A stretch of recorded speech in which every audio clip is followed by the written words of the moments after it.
नमस्कार। आप सभी का बहुत-बहुत स्वागत है आपके अपने करंट हेवन के यूट्यूब चैनल पर। मेरे भाई आप सभी का जो एक बहुत बड़ा डाउट है ना, उसको मैं आज बहुत ज़्यादा मतलब कि एक तरह से क्लियर कर देने वाला हूँ। आप लोग निश्चिंत रहिए और सारे के सारे डाउट क्लियर करने वाला हूँ। सुपर टेस्ट से रिलेटेड हर एक डाउट आपका क्लियर होने वाला है। यहाँ पर आपको बुक के बारे में पता चलेगा। यहाँ आपके सिलेबस के हर एक जड़ तह के बारे में पता चलेगा कि किस प्रकार से हमें करने हैं। एज रिलैक्सेशन के बारे में पता चलेगा, एग्जाम पैटर्न के बारे में पता चलेगा, सिलेबस क्या है इसके हर एक चीज़, हर एक तहखाने के रूप में, हर एक तहखाने का मैं बात करूँगा, जहाँ तक आप सोच भी नहीं सकते। इसके बाद एलिजिबिलिटी क्राइटेरिया इसकी क्या है, उसके ऊपर बात करूँगा।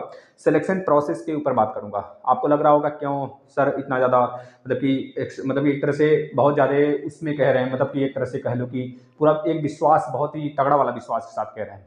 तो मेरा कहना यह है कि मैंने आज 2-3 ऐसे दीदी लोग से, भैया लोग से मिला, तो मतलब मेरे भाई साहब ही लगेंगे।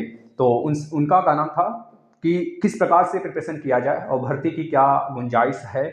इस सारे विषय पे हमें थोड़ी सी बात करने का मौका दीजिएगा आप, और अंत तक जुड़े रहना। मेरी हर बात को एक अच्छे रूप में लेना है। हम सबको, हम सब एक चीज़ के लिए फोकस कर रहे हैं सिर्फ, तो उस चीज़ के लिए फोकस करना है। कोई वगैरह वगैरह कमेंट नहीं करेगा, अंत तक वीडियो देखेगा। इस चीज़ पे बिल्कुल हम आपको संतुष्ट कर देंगे ये चीज़ कि आपको किस प्रकार से क्या क्या चीज़ें फॉलो करते चलना है। वैकेंसी आएगी कि नहीं आएगी इसके विषय में भी बात करूंगा। मैं इसके विषय में पहले बात कर लेता हूं। देखिए, जब आपके उत्तर प्रदेश में चुनाव था, आपको पता होगा उत्तर प्रदेश में सीएम यानी चीफ मिनिस्टर का चुनाव था। मेरे भाई भागना मत, इन सारे पहलू जो लिखे हुए हैं ना, सिलेबस वगैरह, सबके विषय पे चर्चा करूंगा। कोचिंग करना कितना इंपॉर्टेंट है इस बात पे भी मैं बताऊंगा। उन लोग से जो अनुभव मैं आज लिया हूं ना, आज करीब दोपहर में मैंने 3-4 लोगों से बात भी किया। आजू बाजू ही रहते हैं, मतलब मकान में ही रहते हैं। तो उनका कहना था कि किस प्रकार से करें, क्योंकि थोड़ी सी आपको पता है कि मैं एक दिन और ऐसे ही बात किया था, लेकिन मुझे प्रेजेंट टाइम में कुछ कहीं जाना था, जिस वजह से मैं आपको बता नहीं सका था। लेकिन आज मैं आपको बता रहा हूँ, सारी चीज़ें ध्यान से सुनना है आपको। इनका साफ साफ कहना था, जो चीज़ मैं उस पर अभी चर्चा करूंगा। लेकिन एक चीज़ मैं आपको बता देता हूँ अभी फिलहाल में। पहले पहले देखिए, जो उत्तर प्रदेश का चुनाव था, मुझे आज पूरा का पूरा भव्य याद है। लगभग 7 या फिर 6 चरणों में हुआ था, 6 से 8 चरण में शायद हुआ था। अभी मुझे याद आ जाएगा, पहले मैं अभी काउंट करूंगा। तो मुझे याद है, सारे चरण याद हैं। तो आप खुद देखना कि आप किस प्रकार से उस समय एक तरह से माजरा। और मैं बता दूं ना, जो बड़े बड़े एक तरह से एजुकेटर थे, मैं नाम नहीं लूंगा उन लोग का, लेकिन माने जाने एजुकेटर हैं भाई, जिन पे बच्चे विश्वास करते हैं, मरते हैं, दिन रात उनकी वीडियो देखते हैं। उनका मैंने वीडियो फॉलो किया, मतलब देखा, 2-3 लोग का वीडियो देखा। बहुत बड़े बड़े प्लेटफॉर्म है उन लोग के, आप लोग समझदार होंगे, समझ गए होंगे। उनका साफ साफ कहना था, उस चीज़ को भाप नहीं सके थे कि क्या किस चीज़ें कैसी जाने वाली हैं, किस डायरेक्शन में। मान सकता हूँ एजुकेटर हैं, शिक्षक हैं, तो उस तरफ उनका रुझान थोड़ा कम रहता है। लेकिन चीज़ें जो थी ना, हमारे सामने झलक रही थी। और मैं आपको बता देता हूँ, जब पहला चरण था आपका 10 फरवरी, तो उस समय आपने देखा था कि किस प्रकार से हंगामा उड़ा था। 17,000 वैकेंसी आने वाली, लेकिन कुछ चीज़ों के, कुछ दबाव के बच्चों के कारण वो रुक गया था कि भाई मुझे इतना छोटा नहीं, मुझे थोड़े बड़े रूप में चाहिए। और प्लस एक माजरा यह भी था उन लोग का कि बच्चों को इतने पे दे के मैं सुलझा लूँ। मतलब अब उस इतना ज़्यादा बवाल हो गया था, हड़ताल धरना पड़ना हो रहा था, कि जिससे कि वो इस चीज़ को स्टॉप करना चाहते थे। और फटाफट वो वैकेंसी आई थी, आपको पता होगा। फिर उसके बाद वह ऑनलाइन तो नहीं दिखी, एक तरह से मौखिक ही रह गई। आपको समझ में आ रहा होगा। इसके बाद आपको पता है 10 फरवरी, 14 फरवरी और 20 फरवरी। इसके बाद 23 फरवरी, 23 था कि 21 था, 23 था। फिर 23 के बाद 27 और 3 मार्च और 7 मार्च, ये 7, मतलब 7 कितने चरण हुए?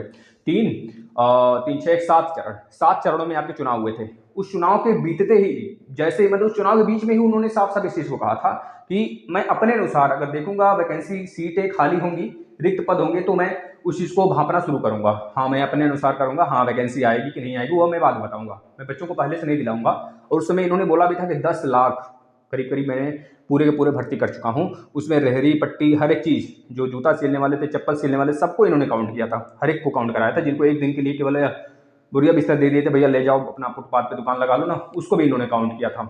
इन सबको लेकर भाई ये सब थोड़े काउंट करने हैं। मुझे तो गवर्नमेंट जॉब से रिलेटेड ये कितना दिए ये बताओ मुझे, ये चीज़ें थी। अभी आपको कुछ ही दिन पहले एक नोटिस मिला होगा, जिसमें ये साफ साफ मेंशन थी बातें कि मैं अलग अलग डिस्ट्रिक्ट से, मतलब हर एक डिस्ट्रिक्ट से, जहाँ जहाँ पे चीज़ें, जहाँ जहाँ पे मतलब कि एक तरह से पोस्ट खाली हैं, कितने स्वायत्त पद हैं और कितने रिक्त पद हैं, कितने स्वायत्त पद हैं और कितने रिक्त पद हैं, इसका ब्यौरा दीजिए मुझे। तो आपको पता चला हर एक राज्य से, मैं चंदौली जिले की बात कर लूँ तो लगभग वहाँ पे 1500 सीटें खाली हैं। मैं बनारस की बात कर लूँ, बनारस का भी डाटा नहीं आया है, उपलब्ध है। मैं आपका जो चंदौली जिले में 2-3 डिस्ट्रिक्ट का मैंने देखा, तो उसमें 1500 किसी में था, किसी में तो 3000 सीटें थी। शायद वह पश्चिमी यूपी का था कोई आपका डिस्ट्रिक्ट था, तो उसका 2500 3000 ऐसे सीटें खाली हैं। प्राइमरी की केवल मैं बात कर रहा हूँ आपसे, प्राइमरी की बात कर रहा हूँ, इतनी सीटें खाली हैं आप सोच नहीं सकते। यानी कि जो सहायक प्राथमिक अध्यापक आप बनने वाले हो ना, उसकी सीट की केवल मैं बात कर रहा हूँ। और इनका एक और नोटिस जारी हुआ था कि प्रमोशन लेटर जो शिक्षक गण थे प्राथमिक वाले, यानी कि जो सहायक प्राथमिक विद्यालय में कार्यरत हैं भी अध्यापक, उनको एक तरह से उच्च प्राइमरी लेवल या फिर उनको प्रिंसिपल के पद पर हायर किया जा रहा है, तो उनका भी पोस्ट तो खाली होगा, यानी कि वो भी सीटें अकाउंट में मतलब जोड़ी जाएंगी। उसको बिना जोड़े मैं देख रहा था कि ये सीटें नजर आ रही थी, तो आप निश्चिंत रहिए कि इस साल भर्ती नहीं आएगी। ये चीजें आपके मन में एक स्कीमा एक आपके बन जाना चाहिए, आपकी स्कीमा आपके दिमाग में एक खोपड़ी में बननी चाहिए कि हाँ भर्ती आएगी। किसी की बातों को क्यों सुने हम अपनी बातों पर ध्यान देंगे। अगर अभी भी नहीं ज्ञात हुआ तो हमारी बातों को सुनना ध्यान से, फिर उसके बाद जो मन चाहे तो करना। भाई देखना, एग्जाम पैटर्न, सिलेबस, सब कुछ पे मैं चर्चा करने वाला हूं, पहले ध्यान से देख लीजिए। मैं एग्जाम पैटर्न की बात कर लेता हूं। अभी एग्जाम पैटर्न के विषय में मैं यहाँ पे चर्चा करूंगा, सिलेबस के विषय में भी अभी चर्चा करूंगा। इसके पहले एलिजिबिलिटी क्राइटेरिया, देखिए एलिजिबिलिटी क्या होगी इसकी, साफ साफ मैं एक चीज़ कह देता हूँ आपको। जो एलिजिबिलिटी होगी, आप ग्रेजुएशन किए हो, आप डीएलएड हो, बीटीसी हो, बीएड हो, मतलब कि जो आपके ट्रेनिंग शिक्षा वाला मतलब कि ट्रेनिंग वाला पोर्शन होता है। अगर आप टीचिंग ट्रेनिंग का कोई सी भी कोर्स कर रखे हो, बीएड, बीटीसी, डीएलएड, जेबीटी, ये सब सारे कोर्स अगर किए हो तो आप एलिजिबल हो। साथ में सीटेट या फिर यूपी टेट, उत्तर प्रदेश की मैं केवल बात कर रहा हूँ, हरियाणा में भी बंद कर दिया गया सीटेट, तो पता होना चाहिए, वहाँ पे सीटेट का रोक लगा दिया गया। रोकना मतलब यह हो गया कि अगर हरियाणा का आपको भर्ती देखना है तो आपको हरियाणा का टेट क्लियर करना पड़ेगा, ये बातें आ गई थी वहाँ पे। तो अभी फिलहाल में उत्तर प्रदेश में ऐसा कुछ नहीं है, भविष्य में होगा कि नहीं होगा इसके विषय पर मैं चर्चा नहीं करूंगा। हाँ, लेकिन सीटेट अलाउ है, तो आप चाहे सीटेट चाहे यूपी टेट दोनों में से कोई एक क्लियर हो, क्योंकि आपको पता है अब चाहे जिस सन में आप क्लियर किए रहो, दुनिया भर का 2011 से स्टार्ट हुआ था लास्ट, मतलब कि एक तरह से आप चाहे जब का पर साल मतलब कि तरसौरी क्या क्या बोलते हैं ना, परसों नरसों तरसों, इस तरह से चाहे जिस ईयर में आप क्लियर किए रहो 2011 से लेकर अभी तक, यूपी टेट हो चाहे सीटेट हो, सबके सब एलिजिबल हैं। अब तो यहाँ तक की भी निर्णय एक नोटिस आई थी अभी फिलहाल में, इसके मतलब हो गया 4-5 महीने 6 महीने पहले, कि भाई आप अगर बैक वाले भी हो, सेकंड सेमेस्टर क्लियर भी नहीं है ना, तब भी आपका यूपी टेट सीटेट वैलिड होगा। समझ गए, ये चीज़ें निकल कर आ रही, मतलब एडमिशन ले लिए, यूपी टेट सीटेट पास हो तो वैलिड होगा। तो आपको ये टीचिंग ट्रेनिंग का कोर्स प्लस यूपी टेट या सीटेट एक क्लियर होना चाहिए। उत्तर प्रदेश के प्राथमिक शिक्षक भर्ती के लिए एलिजिबिलिटी क्राइटेरिया है, ये चीज़ें साफ साफ आपके पास, ठीक है ना। यह आपका हो गया एलिजिबिलिटी क्राइटेरिया। अच्छा, सिलेक्शन प्रोसेस क्या है, सिलेक्शन प्रोसेस के विषय में अभी मैं बात करता हूँ। सिलेक्शन प्रोसेस में आपका यह चीज़ें आ जाता है, चयन प्रक्रिया में यह चीज़ें, मतलब कि जो अभी तक था इसका देखिए इम्पैक्ट पड़ेगा यूपी टेट का कि नहीं पड़ेगा, यह विषय पर अभी ठोस कोई नोटिस नहीं जारी हुई है, लेकिन एक शोरगुल मच रहा है, एक हो सकता है आयोग नया गठित हो रहा है, उस आयोग के पर भी एक टिप्पणी की गई है कि भाई आयोग बने या ना बने, आयोग अब जरूरी नहीं कि आयोग बनने के बाद ही यूपी टेट आएगा, यह बात अभी कंफर्म नहीं है। निश्चित रूप से चाहे जो भी हो, आप मेरी बातों को लें सही या फिर न लें, इसके विषय में मैं नहीं कुछ कहूंगा, लेकिन जो चीजें सच्चाई है वो चीज मैं बता रहा हूं आपको। यह निश्चित नहीं है कि आयोग बनने के बाद ही यूपी टेट आएगा, इतनी दिमाग में रखना। अगर आयोग बनने में डिले हो रहा है तो यूपी टेट आ सकता है। अभी कब तक आएगा, अंदाजा लगाया जा रहा है कि फरवरी मिड तक आएगा, लगभग मई तक एग्जाम होगा इसका, 1 महीने का प्रोसेस से फॉर्म वगैरह फिलअप होंगे, रजिस्ट्रेशन होगा, उसके बाद 2-4 दिन हो सकता है आगे पीछे करेंगे, मतलब कि जिनका फीस न सबमिट हुआ हो, जिनकी थोड़ी बहुत त्रुटियां जो हों इसको सुधारने के लिए, तो मान के चलो कि 1 महीने से 1.5 महीने के बीच में आपका एग्जाम हो जाएगा फॉर्म फिल होने के बाद। तो ये चीज़ें आपके दिमाग में रखना है। यूपी टेट का इफेक्ट जो 1/4 वाला पोर्शन है ना, इसके नंबर पर, मतलब इसके जो यूपी टेट का नंबर पाओगे आप, उसका इफेक्ट आपको सुपर टेट पे देखने को मिलेगा कि नहीं मिलेगा, ये तो आगे आने वाला भविष्य बताएगा। लेकिन अभी फिलहाल में जो एकेडमिक था 40% था और जो सुपर टेट था 60% था, यानी अगर एकेडमिक में आपने 10th कर रखा है तो 10th का 10%, फिर 12th का 10%, ग्रेजुएशन में कुछ भी किए हो 10%, इसके बाद बीटीसी, बीएड, जेबीटी, डीएलएड चाहे जो भी चीजें हो उसका 10%, यानी कि हर 10% पे 40% जुड़ा या और 60% आपका सुपर टेट में अगर 120 नंबर लाते हो तो 80% निकलता है। उस 80% का आप निकालोगे किसका, 60%, 6 7 42, 6 48, 48 गुणांक वहां बना, 48 यहाँ, अगर आपका 30 यहाँ बन रहा है तो बहुत ही बेहतरीन गुणांक है। इस प्रकार से गुणांक बनता है, इसका वीडियो मैंने बना रखा है, आप देखना चाहो देख लो, तो कमेंट कर देना, फिर से मैं बना दूंगा, ठीक है। और अगर यूपी टेट जुड़ता है तो यूपी टेट को किस हिसाब से हम गुणांक में मेजर करेंगे, किस प्रकार से इसको तौलेंगे, इसके लिए भी मैंने बनाया हुआ है कि दोनों को कंपेयर करके आप देख लो। अगर नहीं ऐड होता है तो किस प्रकार से बनेगा, अगर ऐड होता है तो इसका 25%, फिर किस प्रकार से बनेगा, मे बी मेरी जो एक तरह से स्कीमा था उसको मैंने आपके सामने रखा, ठीक है ना। यह रहा आपका सिलेक्शन प्रोसेस, एलिजिबिलिटी हो गया, ठीक है। अब मैं बात कर लेता हूँ पहले सिलेबस के विषय में। सिलेबस देखना, सिलेबस को मैं काटता हूँ, सिलेबस देखना। सिलेबस में हिंदी, इंग्लिश, संस्कृत। हिंदी जो होगा 20 नंबर का होगा, इंग्लिश 10 नंबर का, संस्कृत 10 नंबर का, या 10-10 नंबर के होंगे, और यह 20 नंबर का हिंदी 40 नंबर के होंगे। उर्दू इसमें नहीं होगा बच्चों, याद रखना, आपने यूपी टेट में उर्दू लिया था अगर लैंग्वेज में, तो उर्दू इसमें देखने को नहीं मिलेगा आपको। यही 3 लैंग्वेज कंपलसरी है सभी के लिए, तो ये चीज़ें दिमाग में रख लेना। कितने बच्चों को संस्कृत नहीं पता होता है और वो चीज़ें गलत कर देते हैं। कितने बच्चों को यह लगता है कि मैं यूपी टेट में जो लैंग्वेज लिया था वही लैंग्वेज यहाँ पे रहेगा हिंदी के सिवा, क्योंकि हिंदी कंपलसरी है यूपी टेट में, सी टेट में भले कंपलसरी नहीं है। मतलब यूपी टेट और सी टेट अलग पोर्सन है, मैं यूपी टेट से रिलेटेड सुपर टेट की बात कर रहा हूँ, दिमाग में रख लेना। और यह हो गया आपका मैथमेटिक्स। मैथमेटिक्स में 20 नंबर था अभी तक, और यह आपका हो गया साइंस। साइंस में 10 नंबर, बहुत जबरदस्त। इसमें बायोलॉजी का पोर्शन लगभग 5 प्रश्न आने वाले हैं, इस बात को याद रखना। यह आपका ईवीएस और सोशल साइंस का 10 नंबर, और ये जो सोशल साइंस है और ईवीएस है ना, इसका मैं पूरा कंप्लीट लेक्चर दे रखा हूँ। सच बताऊँ ना, आनंद आ जाएगा। और ये जो मैथ है इसका मैं कंप्लीट लेक्चर दे रखा हूँ, यूपी टेट का भी एक बार, और अभी फिलहाल फिर से 12 बजे डेली चलते हैं, दोपहर में 12 बजे डेली चलते हैं, एक भी दिन नागा नहीं होगा, याद रख लेना इसको। डेली चाहो तो देख लो, 20 नंबर इधर कवर कर लो, यूपी टेट में 30 में 30 उठा लो, निश्चित रूप से उठाओगे अगर डेली फॉलो कर रहे हो तो। और ये जो ईवीएस वाला पोर्शन है ना, मैं पूरा का पूरा यूपी टेट का कोर्स ही खत्म कर रखा हूँ। प्लेलिस्ट में आ जाना या फिर इस वीडियो के नीचे डिस्क्रिप्शन में मैं सब कुछ दे रखा हूँ, अब देख लेना वहाँ पे। ईवीएस और सोशल साइंस 10 नंबर का आएगा, बहुत ही मायने रखते हैं 10 नंबर।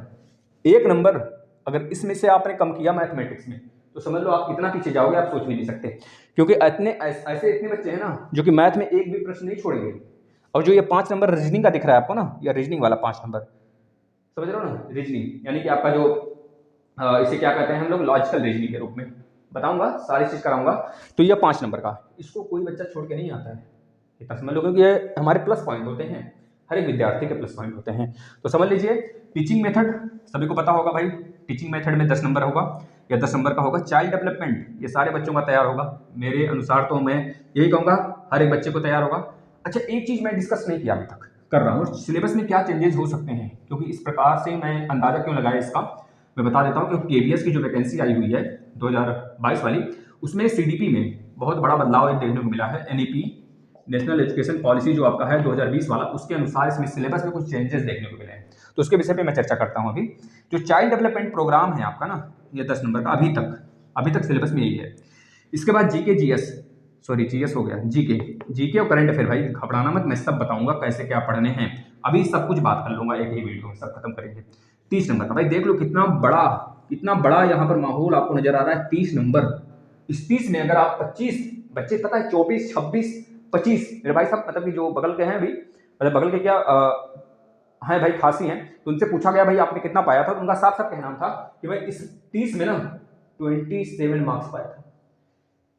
सोच लो मतलब कितनी तगड़े से वह जीके को रगड़े होंगे, ये चीज सोच लीजिए आप, कितने पटक पटक स्कोर पिटाई हुई होगी जीके की। तो इसी प्रकार से आपको भी पीटना इस सुबह को, और आपको भी अच्छे नंबर स्कोर करने हैं। और जो ये रीजनिंग दिख रहा है ना मेरे भाई, रीजनिंग ये 5 नंबर वाला पोर्शन है, इसको तो खा ही जाना है बिल्कुल, हलवा बनाकर सत्तू बनाकर घोल के पी जाना है मेरे लाल। ये जो टेक्नोलॉजी दिख रहा है ना, टेक्नोलॉजी मतलब कि आपके कह लीजिए कि जो आपका यह हो गया पोर्शन, क्या बोलते हैं, कंप्यूटर वाला, कुछ कंप्यूटर के कुछ हो गए, जैसे कि कीवर्ड्स हो गए कुछ, और प्लस फुल फॉर्म हो गए, है ना, हार्ड हो गया, मतलब एक तरह से आपका जो आपके कह लीजिए कि सॉफ्टवेयर होते हैं, हार्डवेयर हो गए, तो इस प्रकार से, या फिर एप्लीकेशन से रिलेटेड कुछ चीज़ें हो गई, जो सॉफ्टवेयर में सॉफ्ट एप्लीकेशन आते हैं, मतलब कि जो अंदर होते हैं और बाहर जिसे टच कर सकते हो, ये सारी चीज़ें, इनसे रिलेटेड क्वेश्चन यहाँ पे बने हुए हैं, तो आपको देखने को मिल सकता है 5 नंबर का यहाँ पे टेक्नोलॉजी से रिलेटेड। और ये हो गया लाइफ स्किल मैनेजमेंट। आप मैनेजमेंट से रिलेटेड कोई कोर्स किए हो, अगर आपने बीटेक कर रखा है तो बीटेक में लास्ट सेमेस्टर से लेकर फर्स्ट सेमेस्टर तक, मतलब फर्स्ट से लेकर लास्ट तक चाहे जो कर लो, एक ऐसा सब्जेक्ट होता था जो कि मैनेजमेंट से रिलेटेड होता था, जो कि आपको हमेशा के लिए वो चीज़ें हर सेमेस्टर में देखने को मिलता था। हर सेमेस्टर में ना सही तो एक सेमेस्टर के गैप पे जरूर देखने को मिल जाता था। अगर आपने बीएससी कर रखा है तो भी उसमें शायद आपको मैनेजमेंट का कोर्स किसी न किसी एक सेमेस्टर में जरूर कराया गया होगा, यह निश्चित है।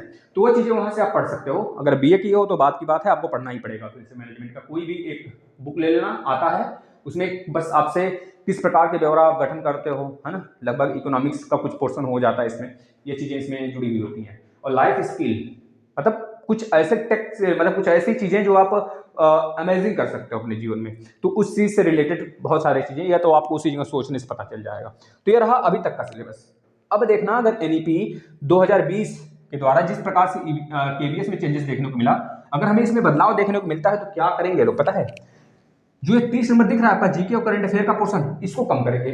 इसको कम करेंगे, मे भी कम ना करें भी तो जो आप कम कर सकते हैं हो सकता है कम कर दें, या फिर यह वाला जो आपका टेक्नोलॉजी वाला पोर्शन उसे हटा ही दें, क्योंकि भाई टेक्नोलॉजी हमें नहीं यूज करने हैं बच्चों को पढ़ाने में, टेक्निक नहीं बताने। मतलब टेक्नोलॉजी का मतलब कि नए नए चीजें नहीं, हमको पुराने चीजों पर बच्चों को एक तरह से सिखाने हैं, फिर पुराने ब्यौरे पर बच्चों को सिखाने हैं। समझ रहे हो ना? बच्चों को 1 से लेकर 5 तक पढ़ाने के लिए हमें पुरानी चीजों पे डिपेंड रहना पड़ेगा हर एक तरह से। मतलब उनको प्रैक्टिकली जो पुरानी चीजों को हो गए लेकर उन सबको कर कर उनको सिखाना है। हमको हायर एजुकेशन की यहाँ पे बात ही नहीं की जा रही है, समझ रहे हैं ना? तो इस बात को हो सकता है, मुझे मेरे समझ से जो होना चाहिए था मैं आपको बता रहा हूँ। और मे भी जीके और करंट अफेयर में कुछ कमी हमको देखने को मिल सकता है। आपका सीडीपी वाला पोर्शन और प्लस आपका टीचिंग मेथड है, टीचिंग एबिलिटी मेथड, शिक्षण विधियां, इसमें कुछ बदलाव हमको देखने को मिल सकते हैं। अन्यथा कंडीशन में सारी चीज़ें वही रहने वाली हैं, जहाँ तक मेरा मानना है। अब एक बहुत ही अच्छे पोर्शन पे मैं बात कर लेता हूँ, बुक। देखो, जो आपका मैथ है, अगर मेरे से पढ़ रहे हैं आप, हमसे पढ़ रहे हैं मैथ, मैथ अगर हमारे द्वारा पढ़ाया जा रहा है, जो उसको अगर आप फॉलो कर रहे हैं एक एक चीज़, तो एक भी नंबर आपका आए बाएं दाएं नहीं जाने वाला है, चाहे यूपी टेट हो चाहे सुपर टेट हो। इस बात को याद रखना, मैथ की पूरी जिम्मेदारी मेरी है, बाकी सब्जेक्ट की भी है, लेकिन मैथ में एक भी नंबर आपका हम जाने नहीं देंगे, मैथ और रीजनिंग में, इतना दिमाग में रख लेना। और जो ये सीडीपी है मेरे भाई ना, सीडीपी के लिए एक एमटीजी आता है, एक अरिहंत की बुक आती है, एक लूसेंट की बुक आती है। इन तीनों में से कोई दो ले लेना मेरे भाई, क्योंकि टीचिंग एबिलिटी इतना अच्छे से पढ़ डालो ना, सीडीपी वगैरह टीचिंग एबिलिटी सब उसी में आ जाएंगे आपके। इतना अच्छे से पढ़ डालो ना, पेडोलॉजी जिसे कहते हो भाई, तो इतने अच्छे से पढ़ डालो ना कि मजा ना आ जाए तो कहना भाई। जो आपका देखते हो ना, जो आपके 75 नंबर 80 नंबर का स्कोरिंग होता है सीटेट के लिए, उसमें से लगभग 30-20 नंबर 20 नंबर 25 नंबर, यह चीज़ें इसमें से आपको देखने को मिल सकते हैं सुपर टेट में। तो आप एमटीजी ले लीजिएगा, चाहे अरिहंत चाहे लूसेंट, दोनों मतलब तीनों बुक में से कोई एक बुक, मतलब कोई दो बुक अपने पास होना चाहिए आपके पास। यह चीज़ें हो गई। इसके बाद कोई सा बुक लेने की जरूरत नहीं है, कोई सा बुक नहीं। आप कह रहे हो कैसे सर जी, मैं बता रहा हूँ कौन सा बुक लेना है। जो एनसीईआरटी पैटर्न पे जितने बुक आते हैं, जैसे कि अगर आप दुकान पे जाते हो, शॉप पे जाते हो, तो उनसे कहोगे भैया मुझे एनसीईआरटी का साइंस दे दो 1 से लेकर 8 तक का, या 9 तक की जनरली मेरे पास अभी ऊपर तो है नहीं मेरे टेबल पे अभी फिलहाल में, नीचे नहीं तो मैं आपको दिखाता, मेरे पास पुरानी पड़ी होगी। 1 मिनट में देख लेता हूँ, 1 मिनट बस मुझे दीजिएगा, मैं आपको दिखाने का प्रयास करता हूँ।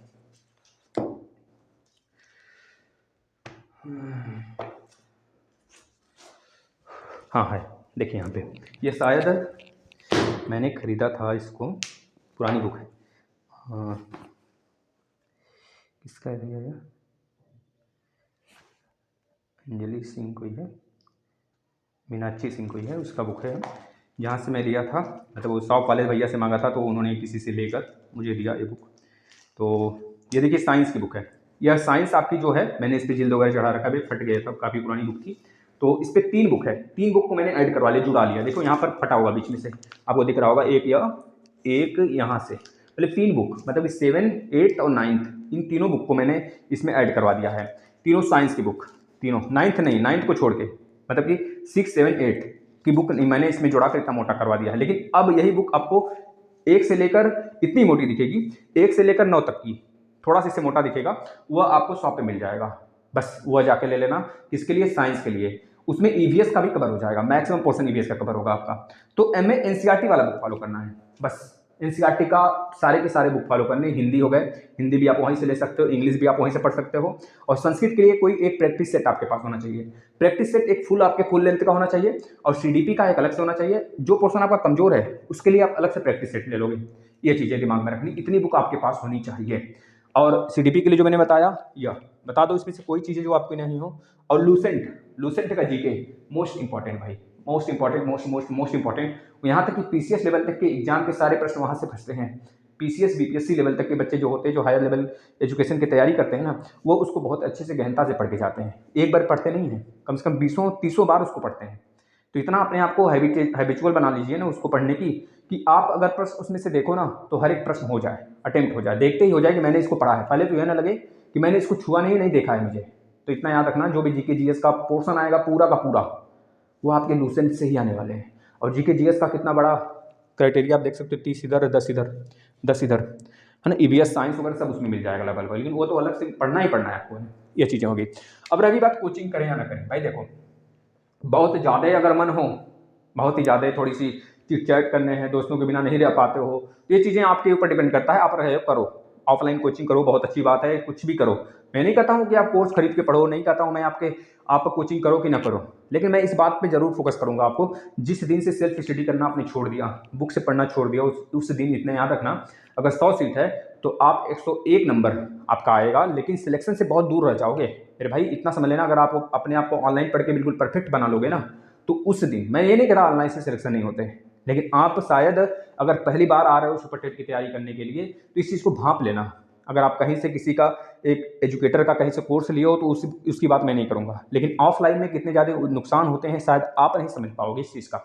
आपका जाना आना जो समय बर्बादी है, बहुत सारी चीज़ें, मतलब समझ रहे हो, मतलब अपने आप को एक तरह से फिट फाट करके जो भी चीज़ें जैसे भी करके आप जाओगे, चीज़ों को घर में रहोगे तो किसी भी प्रकार से बैठकर अपना पढ़ाई करोगे संतुष्टि रूप से, ना कहीं आना ना कहीं जाना, ना किसी से मोल भाव तोल भाव करना। जाओगे तो वहाँ पे किसी एक टॉपिक को लेके वो पढ़ाना शुरू करेंगे, मैथ का, कभी हो सकता है कि एक ही टॉपिक पे पूरा का पूरा समय है गुजार दें। तो इस प्रकार से आप देखोगे ना, जिस प्रकार से नंबर सिस्टम का मैं एक एग्जांपल लेता हूँ अपना, कि नंबर सिस्टम का मैंने 20 से 25 वीडियो देने का ठाना हुआ है, तो अभी तक करीब 10 वीडियो हो चुके, 10 या 9 वीडियो हो चुके। तो आप देखोगे 9 के 9 ना, तो मैं अभी तक मैं संतुष्ट नहीं हूँ, इतना समझ लो, इतना 9 वीडियो बढ़ा दिया मैं आपको, एक एक घंटे का हर एक वीडियो है। आप अगर चाहो तो 20 वीडियो को तेज स्पीड से देखना चाहो ना, तो आप सल्टा सकते हो 5 दिन में, 5 से 6 दिन में सल्टा सकते हो, भगा दोगे। लेकिन वहाँ पे पढ़ाएगा जो, उसे क्या कर लोगे, समय व्यतीत हो रहा है आपका, 4 घंटे या 3 घंटे आपका समय खराब होगा। आने जाने का मान लो तो 4 घंटे सीधे, तो आना जाना ब्यौरा करना, थक जाओगे, हरासमेंट होगा, सो जाओगे। तो चीज़ें यह आपको सोचनी है, हमारा काम था बताना, मैंने बता दिया आपको। ये चीज़ें आपको सोचना है, क्योंकि लाइफ आपकी है, पढ़ना आपको है, सिलेक्शन आपको लेना है, पैसे आपके खाते में आएंगे भाई। ये चीज़ें थी पूरी की पूरी जो मैंने बताया, तो आपको फॉलो करना है तो फॉलो करेंगे। और अगर कोई भी थोड़ा सा मोड़ा डाउट रह गया, जैसे बुक के विषय में, कुछ स्पेशली बुक है, उसके लिए मैं अलग सा एक अलग सा मैं वीडियो बना दूंगा। ये चीज़ें नहीं, अगर आपको अच्छा लगा तो वीडियो को जरूर शेयर करना, और जो भी नए अपडेट आएंगे मैं आपको बताऊंगा। और रही बात, इस बात को ख्याल अपने दिमाग से जो बना के रखे, इमेजिन ना कि नहीं आएगी भर्ती, 4 साल से नहीं आ रही है, तो समझ लेना एक बुलेट है, और एक्सप्रेस, मतलब समझ लो बुलेट स्पीड से आएगी, जिस प्रकार से पिछली बार आया था उसी प्रकार से इस बार भी आएगी। फॉर्म फिल होंगे, आपको समय का पता नहीं चलेगा मेरे भाई। कितने दिन बीत गए, 15 दिन, लगभग मान लो 15 दिन मान लो बीत गए, जनवरी के 15 दिन बीत गए, कुछ पाए आप? कुछ नहीं ना। इस तरह धीरे धीरे धीरे धीरे करते चलना, 6 महीने बीतेंगे। 6 महीने के बाद आपको लगेगा मैं क्या कर रहा था, भर्ती आएगी, आपको लगेगा अरे 6 महीने बीत गए, शायद तब से तैयारी किया होता ना, तो आज मैं भर्ती फीट कर लेता। बस आकी नहीं, मैं आपको वो नहीं फील कराना चाहता हूँ कि आप अभी रोने लग जाओ।